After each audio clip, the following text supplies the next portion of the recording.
దేశంలో అనేక చోట్ల కొత్త నోట్ల కట్టలు బయటపడుతున్నాయి. అక్రమంగా పక్కదారి పట్టించిన కొత్త నోట్లను వెతికి పట్టుకుంటున్నారు ఇన్కమ్ ట్యాక్స్ అధికారులు.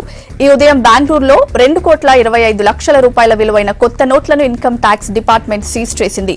అలాగే గోవా రాజధాని పనాజీలో 68 లక్షల రూపాయల విలువైన కొత్త నోట్లు సీజ్ చేశారు.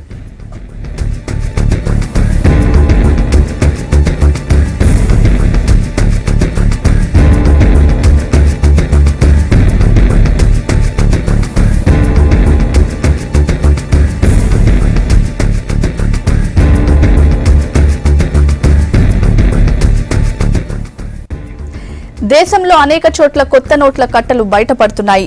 అక్రమంగా పక్కదారి పట్టించిన కొత్త నోట్లను వెతికి పట్టుకుంటున్నారు ఇన్కమ్ ట్యాక్స్ అధికారులు.